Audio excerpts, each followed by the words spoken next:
I have faintly 3 profiles of people in the fire, which are symbolic of Max's father, mother, and 5-year-old sister Esther. Max is leaning against the barrack. The barrack was brick, and it's this tortured moment of truth. Your worst nightmare is realized. Your family is dying, and you've been deceived. You've been brought to a place where your family was murdered, and you go into slave labor. They took him to a place in front of this big building, and they told him to undress, take their jewelry off, and lay it down on the ground. She was completely undressed because they're going to walk into this huge shower room, and they're going to take a shower, and they're going to give them their clothing on the other end after they take their shower. Well, they did go in, and they locked these gates behind them, and they had these shower heads attached to the ceiling. And they turned on these shower heads, and instead of water, Cyclone B poison came out of it, and within minutes, they were all dead. Everybody was dead. And after a few minutes, they loaded their bodies on these little narrow gauge trains they have. They loaded them, and they pushed them into these ovens, crematoriums. And they burned all the bodies, and they took the ashes out, and just took them out in the fields and just disposed of them.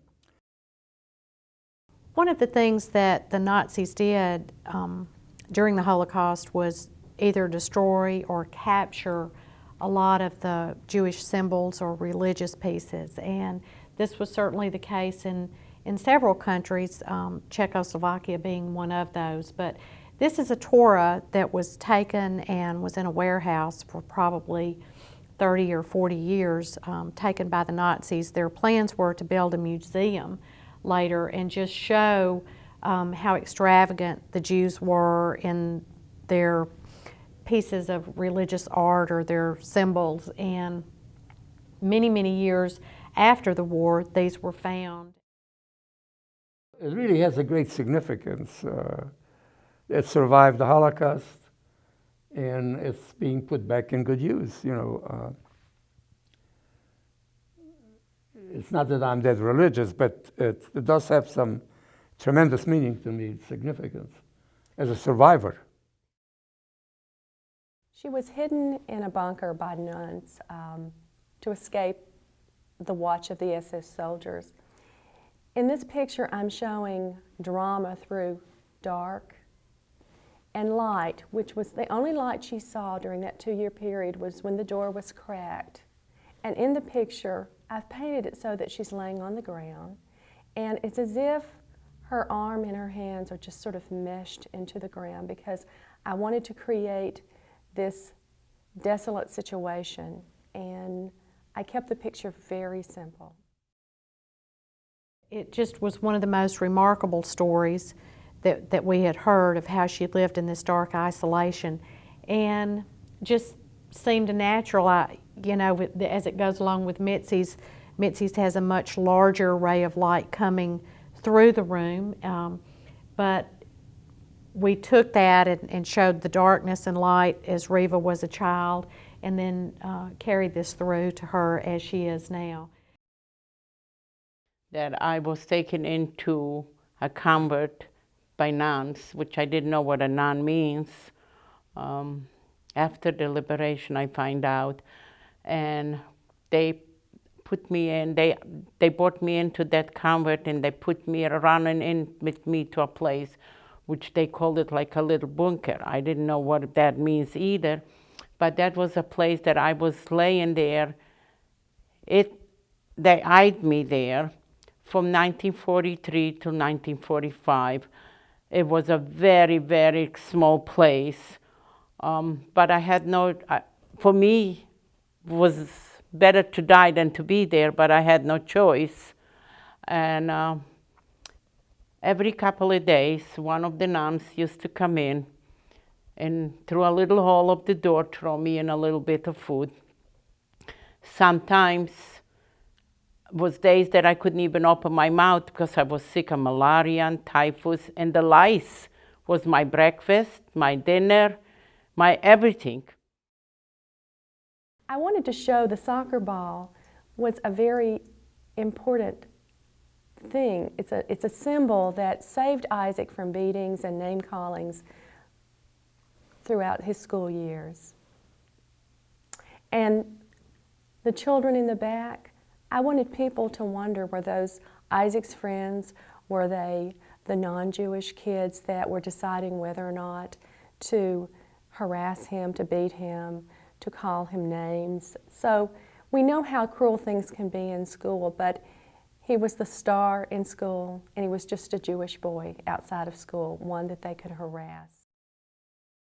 When they saw me going through this creek, on this little bridge, they would let me through. Nobody would touch me just because of this plain sake.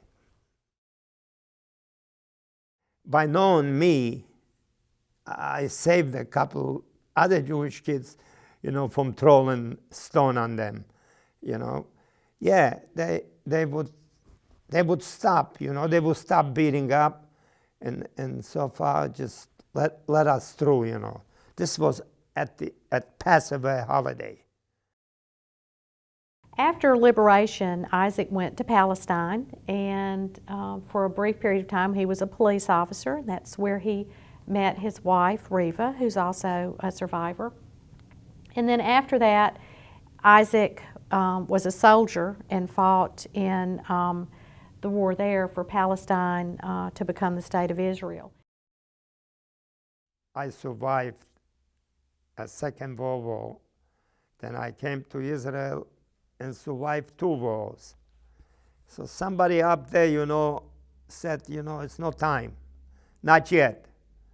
You're going to keep on living. I wanted to show in this painting Martin standing behind the barbed wire fence. Of course, he's got the striped prisoner uniform on, but I wanted to show as an artist the glimmer of hope, still life in his eyes. And if you notice closely, there is a glimmer of hope. He's looking up, which is something that he mentioned over and over. He always had hope that he would survive. But that moment when I was liberated, it's still in my mind to this day, and it was the happiest time of my entire life. Of course, when no food is given and you're under a guard, you somehow don't totally forget, but you just try to exist, try to live, and hope that things will at some point get better. And that was the moment when I saw the British Army come in, and of course, from then on, I was in the cellar, recovering, and things begin to slowly come back to normalcy. Of course, it took a while because I remember getting up a number of times during the night and like all sweated up and having some nightmares of sort until but I realized that after this was over that there's nothing I can do to change things, what took place. And I have to look ahead in the future. And no matter how hard and how tough things were, if you wanted to live, you make your mind up to live. Martin told us in the interviews that after he came to the United States, he got a personalized invitation from Uncle Sam, and that he was really happy about it because he was proud to be a soldier, and that's the title of this photograph. He was so proud after all that he had been through, after having been rescued and liberated, to actually come to America and be a soldier for that same country. I was in the Army for 2 years. I tried to be a good soldier, and I was very proud to be in the United States Army. To this day, I still am. I felt like I did something in return for the United States that came to this country. So many people don't realize, take things for granted as to, we're very fortunate in this country. We should be very glad and happy that this country has a freedom of religion, a freedom of what you think, and you're not being persecuted for your beliefs and your religion, and it's a wonderful country. And only people who can really appreciate it the fullest is people who have not had this. It was very difficult for Jack to be a child in the public school system, and this was a story that he tells, and it occurred before Hitler became chancellor. So he talks about the teachers and how he felt they were Nazi, and they were planting these seeds of hate in young children's minds. Well, as I have said many a times, the German poetry is full of anti-Semitic parts. This one was done by Friedrich Rückert and was called about a tree which wanted to change its leaf, and it prayed to God, and God gave it golden leaves, and yet a bad Jew went through the forest at night with a long beard and a big sack, and he took all the golden leaves and left the tree stand bare. And at the time when I went to school, we had, of course, already a lot of anti-Semitic teachers, and it was his pride to make me repeat this stance as often as possible. It was a complete turnover. About 2 years prior, they all came to my birthday party, and we all had a good time. And all of a sudden, about 2 years prior to Hitler becoming chancellor, nobody wanted to talk to me anymore. So I used to eat during a break in school. I used to stand there all by myself, eat my sandwich, and the other kids didn't want to bother.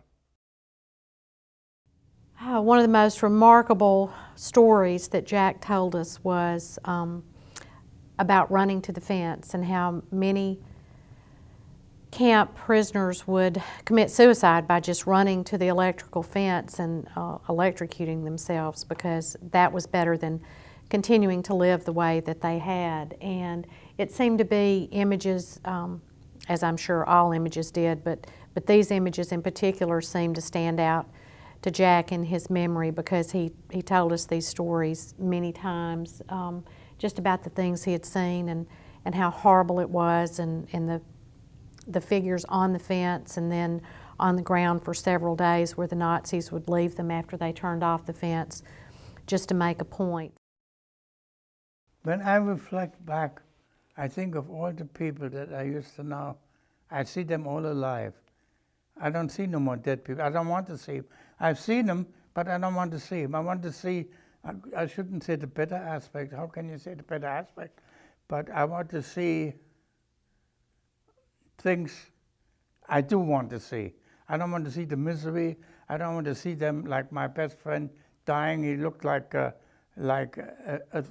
spread, thin, emaciated, dying from hunger.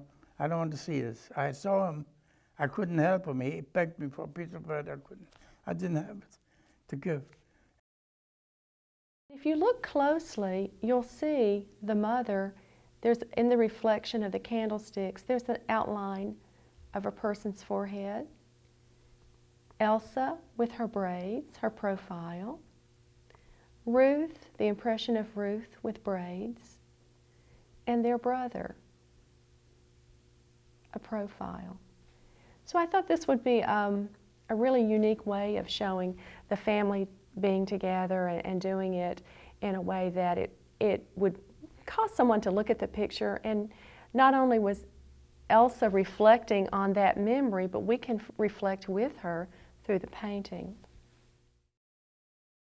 That night was really special because you looked forward to that evening. And one thing I have to say, my father always would bless us that evening. And believe it or not, when we were deported, when we arrived in Auschwitz, he did the same thing. And We never got to see him anymore. And I think that kept us going, you know. He said, if God wants you to live, he will take care of you because you are young. And that's the last we saw my father. After we were finished shooting that afternoon, Ilsa picked up the baby and held him, and I got this shot and was going to just use it with her holding the baby in her arm. And then the more I thought about generation to generation and how her mother had perished when they were in prison, I just kind of kept putting this idea together until my husband walked in the room and said, I like it just like that. And that's how we came up with that one, but again, not the original idea. We were stripped of everything. We did not go. We went right away out on the back, on the other door, and then we were tattooed when we got there. And that's how we came to Auschwitz. And we were there for maybe 6 to 8. I don't remember really the days how long we were there. And that's where I was tattooed. And my mother was, I have to look always, I'm first, and then me, and then my sister. We have following numbers. And if you want to see what mine is, it's fading a little bit, but not really. I'm using strokes of light on dark paint to really show rhythm and emotion. It's a very emotional painting. It's about torture. It's about soldiers who were standing facing these young women, pointing their guns at them, torturing them. There was a ditch below where the girls knew if they were shot, they would fall into that ditch to their death. And Ruth said she was thinking, oh, I've come so far. I've been through several years of concentration camps. I've lost my family. Is this the way I'm going to die? As we came, it's near Danzig, as we came there was a fence around a few barracks, like 2, 3 barracks, and we didn't even know what would be, what would happen, and they unloaded us, and we had to stand on a mound, and we saw, of course, the dirt was built up high, and we saw the ditch, and here we had to stand in a row, and the SS came with the rifles and stood in front of us, and I was thinking, I'm sure the others did too, here we come from Auschwitz, went through Auschwitz, through the gas chamber and everything, and now they're killing us. And they aimed the guns at us, and we did say our Shema, which is the Jewish prayer. It comes automatically to your mind, or to my mind, and all of a sudden they started laughing, and it was just a private joke between them, and then that's how we entered Praus, the camp of 800 girls, and that was our work camp. That's the way it was in Auschwitz at all time, always that frightful thing, when are they going to shoot you, or when are they going to kill you, or whatever, or torture you with. They found all kind of ways to do that anyhow. Every day something else. One of the most heart-wrenching stories that Ruth told us was about being in camp, and that as a child, you've gone from having so much, so many toys, so many family members, so many things at home, to actually having nothing except a blanket in this one bowl. And very quickly, this one bowl became everything to you, because without it, you couldn't eat.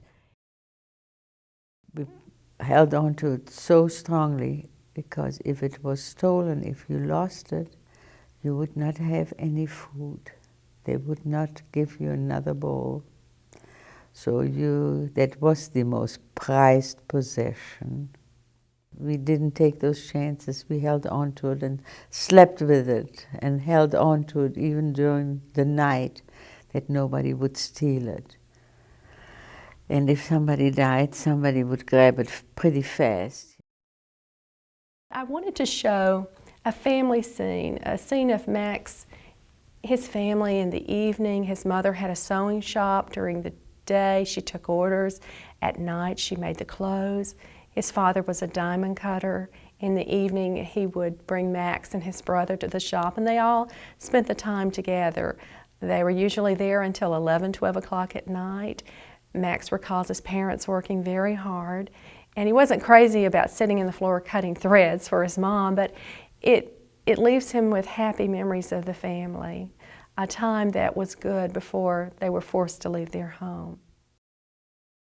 This is before the war, before 1940, when the family was united and life was decent, you know. We would go to school, and during the day we were busy with our own activities while our parents would be working. In the evenings we would spend time in the back of the store until we would go home. We did not live in the store. We lived in a separate apartment. We were just all talking, and I continued shooting, and Max sat down and was telling us a little bit about the star. It was actually framed, and we took it out of the glass. I said, okay, Max, let's just shoot one more, and I brought the photograph back in and sat it on the table. And I don't know, I just wanted to show that part of his life, and that, you know, life does go on and things happen, and that make you very happy years later, and, you know, his marriage being one of those. This picture is to depict the Jewish Star of David that the occupying force and the German forces forced the Jewish people to wear in the occupied zones. The Star of David in French, you have the word Jew. This is a Jewish star that was given to me. I personally never wore one, for the simple reason that the Jewish agency that helped us gave us false IDs, and we were being passed as Christians. Therefore, we did not wear that, although this was worn by a Jewish kid that was with me in the home, who later on gave it to me. This painting is of Henry Eisman. It's called Desperation. Henry told me there were three constants in his life during this Holocaust experience. He was always cold, he was always terrified, and he was always hungry. This hunger drove him to risk his life one evening. Henry and a buddy dug a hole under the inner fence to reach railroad cars, and they found a railroad car that was open in the top. It was full of produce. This was not for the prisoners, but this was for the guards. He and his buddy climb into the top of that railroad car, and they see produce, they see cabbage, they see radishes, potatoes. They weren't going to eat the food, but they were going to take the food and trade it for bread, because they had been in the camp several years now, and they knew they could not digest the produce. About that time, they hear a guard dog approaching. It's barking. The dog has broken away from the guard, and it's approaching rapidly. Henry tells his buddy to jump out, save yourself. I don't think I can run fast enough. The buddy leaves. Henry stays behind, and Henry's frantically looking for something to throw at the dog. The dog is lunging up on the railroad car, and the guard's fast approaching. Henry says he picks up the biggest thing he saw, which was a head of cabbage, and he throws it at the dog. He hits the dog and stuns the dog, and Henry's able to jump out and run away. And I thought that was just something that we could all think about, even as a teenager in the camps. What would hunger lead us to do? The extra food for Henry that night did not save his life, but the cabbage head did. The stories of the Jews being transported in the cattle cars are just some of the most horrific stories that we heard. I won't say living conditions because they weren't really geared for living. It was so unsanitary, so hot, so close, so crowded, no food, and traveling for days when you couldn't even really sit down or move because there was just no room. But Henry, as some of the others, told us these stories, and so it seemed just a really great opportunity to teach students about train transports and the boxcars and how the prisoners were moved from one location to another.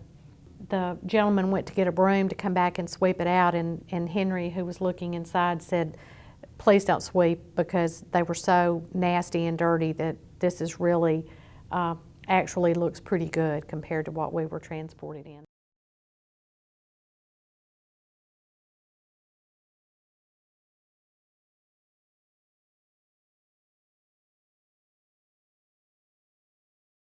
I dreaded showing Hitler in the picture. I kept thinking, how do you create someone that looks like a man, and he was actually a monster. And the picture I went by showed him in a very crisp shirt and showed his hands, and he was just so well manicured. I thought, well, in this picture I'm going to create a very sharp, crisp look of the way he looked at that time. But I have to tell you, I was not excited about painting his picture, and I was very relieved to have that one behind me. Really, it was a very easy decision with Sonia because of her experience of actually seeing Hitler. It was very difficult to ask her to follow through with the idea that I wanted to shoot her with a picture of Hitler actually in her hands. It was just like a parade, and he was in it. And he stopped and he looked into the crowd. And when he looked, I wanted to run. But I couldn't. There were so many people there. Can you tell me what you remember about that experience? Fear. One word, fear. Fear. One word explains it. I was just a child. I didn't know much, but I knew evil when I saw it. Yes, when I saw him, I wanted to run. Not just look away, just wanted to run. But there was no place to run, so I turned away. You can't have any bitterness, even towards that madman. You can't have that's the hardest thing I had to forgive. I'm showing a young girl, which is Anya, in front of a table, and there's a large outstretched hand with candy, with chocolate, being offered to her. This story was about a German officer and a Russian translator showed up at her apartment one night. Her father forced to open the door, did so, and invited the men in. They wanted a place they could eat their food and sleep and get out of the rain. I just wanted to show in this illustration the vulnerability of this little girl and this person who had food, something that they saw very little of, and it was a moment. German officer told my parents, I too have wife and 2 children, 2 daughters, but I don't know they live or they died. We not want war, this only Hitler want. And take 2 pieces of chocolate and give me and my children, and my sister. I don't know what is this, but I never see chocolate. After when they spent the night, in the morning, they get up and they told thank you and go away. Not killed us. We was very, very glad and we was very happy.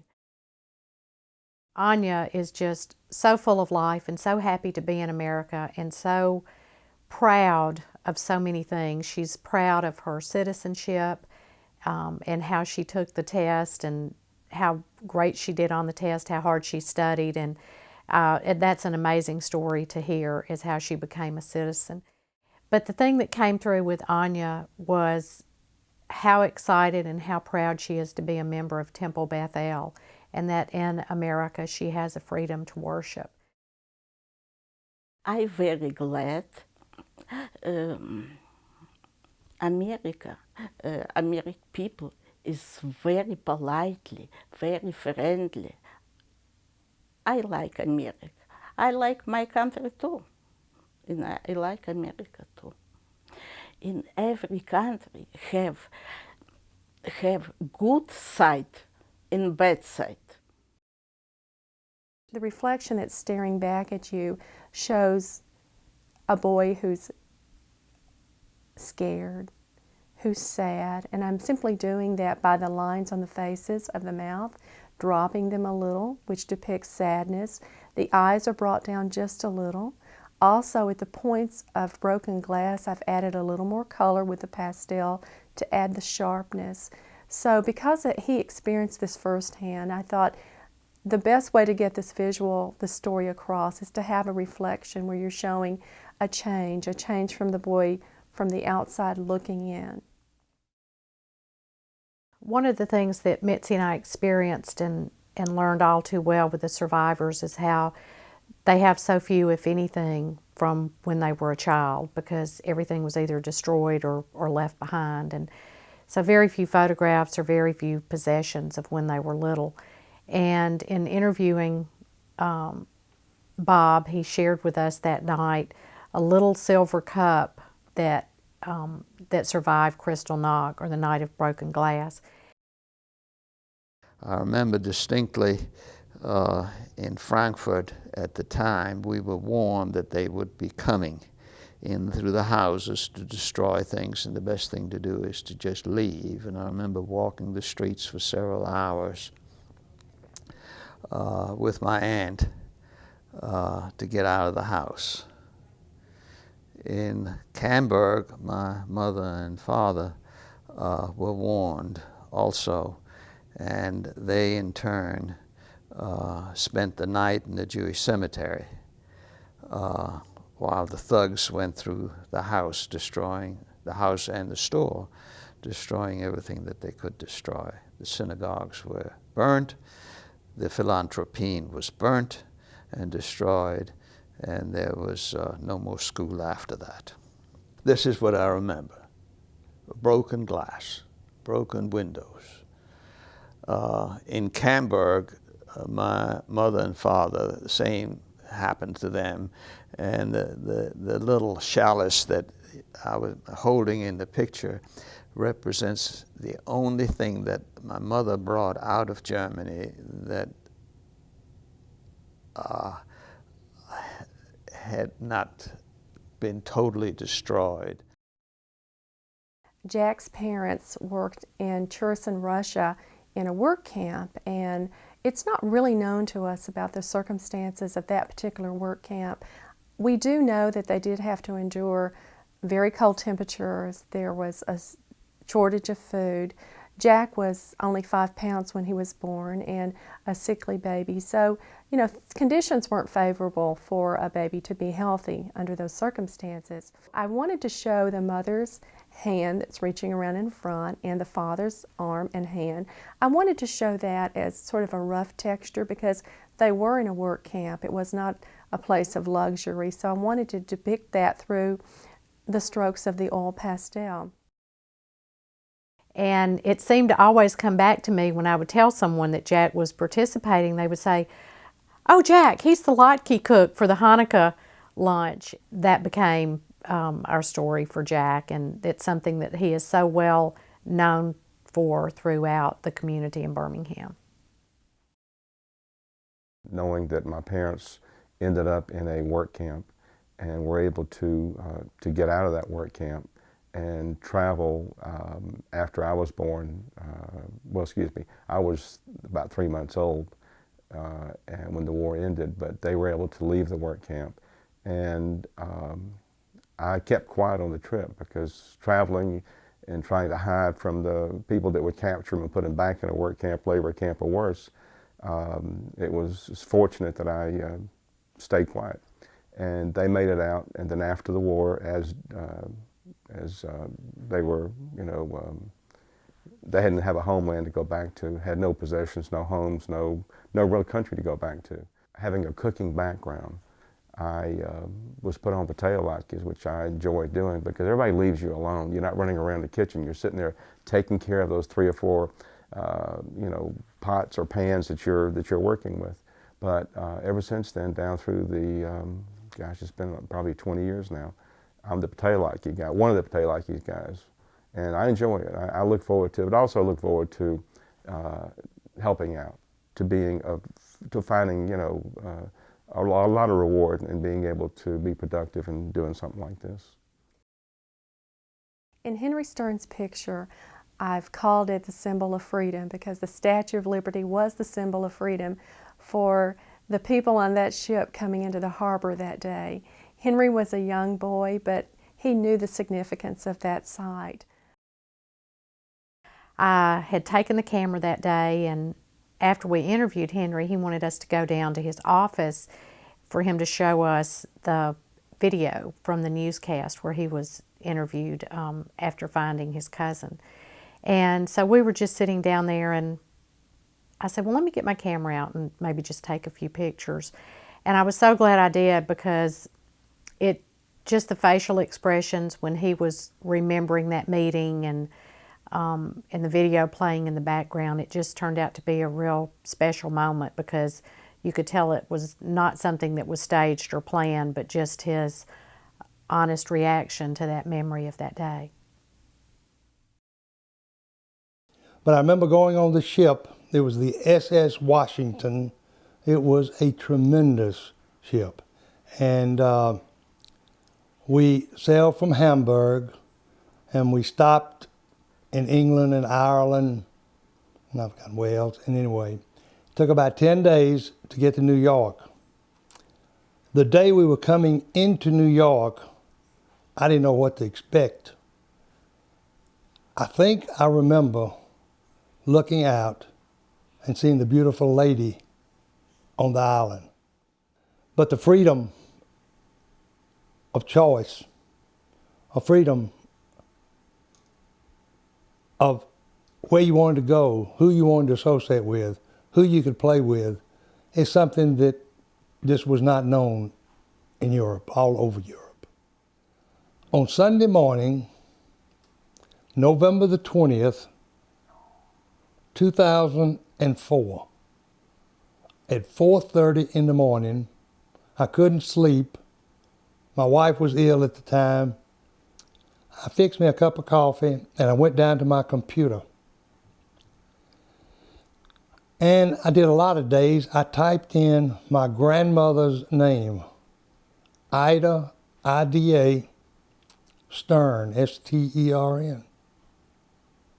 I hit enter and got a hit. A couple of hours later, he called me. And he said, Henry, are you sitting down? I said, yeah, why? He said, I'm in that picture. If you'll see my family on the wall, and then look on the face of the computer screen, Fred and I are meeting for the first time. It's an unbelievable experience. Agnes told me in words that made me think of being resolved to the fact that she was trapped and she would either die or she would have a shower. So I wanted to show her sort of looking up in the picture with the lines creased a little bit between her eyebrows, showing concern, but almost a look of resolve, ready to accept whatever happened to her. It also shows us that she had a lot of courage, a lot of strength, and I wanted to show that in the picture. This was the time when we were taken to the showers again. By that time, I was aware of it, that it could be water or it could be gas. So I didn't know what to expect really. Am I going to be selected for work, or are they going to kill me? We got to the shower, and the fact is, we looked at each other, my cousin and myself. We locked eyes. And then I closed my eyes, and I thought, what will be, will be. There is nothing I can do about it. Then a torrent of hot water hit my body. I really wanted to scream. I wanted to yell, but no sound came out of my throat. And yet, when we went down and interviewed her in Mobile, she was telling us her story, and she kept bringing up the thirst. And I think it was the first time I had actually heard that from the survivors. We had heard about hunger and a lot of the common experiences that they had, the hard work, and yet Agnes was, for the first time, we had heard about the thirst and how horrible that can be. And in telling us her story, she mentioned it 3 or 4 or 5 times, and so that just became a natural idea. Well, the thirst really started when they pushed us into the cattle cart like sardines in a box. And of course, it developed a terrible thirst. After the first day in the car, I thought I'm going to lose my mind. And I believe that a lot of people felt the same way like I did, because we didn't have a drop of water. At that time, they're so frightened, they're cold, they stand there all night holding this baby. Jenny's husband says to her, I don't think we're going to make it to America. And Jenny said that we have to make it. America is our salvation. It was pretty neat to see her unfold the newspapers and the clippings about the ship and the crossing, and read those stories, and you know, of someone's firsthand account along with Jenny's memories. Just made that a natural to shoot her photograph with those clippings. It was just terribly overcrowded. It was a coal ship, and they had one room for men and one room for women to sleep. And it was a coal ship, but we had no facilities whatsoever to take care of us. So it was, on that ship, it was just terrible. It was a hell ship. People died, and people had typhoid fever. We had nothing to eat. This is a picture of Regina Dembo. I called it Saying Goodbye. It shows 3 little girls in the train looking out the window at their mother and young brother. They did not realize at the time, but this was truly saying goodbye, because the mother and the brother did not survive. We were hoping our mother would come, and my brother, who was 4 years old when we left. And my uncle tried to get her to go to Cuba and some other places, and none of it seemed to have worked out. And a number of years later, I think my sister must have been 19 by then, and I was older. She was at a party, and she found out that my mother had died in a concentration camp. She was gassed.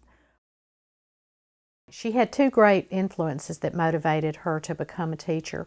One was a foster family that she lived with in New York just shortly after they came to the United States, who, as a family, they had a huge priority of education and learning. And so they encouraged her to go on to college, which kind of was a surprising thing for her because she had been told by teachers as she was growing up, naturally, teachers who were probably a part of the Nazi movement, that she was stupid and that she couldn't learn.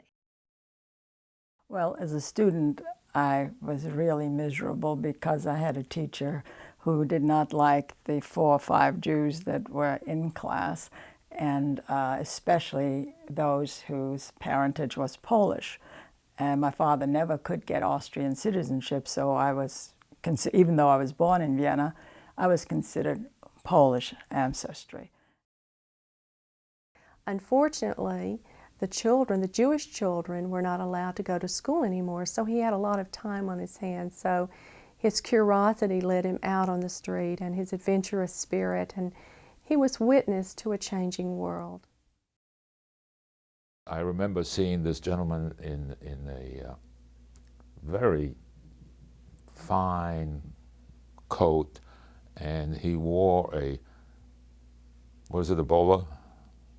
The round hat, and he looked like $1 million. And there was a rotten potato laying on the street, and he reached down and picked it up and squeezed it, and kind of a purplish smoke came out of it.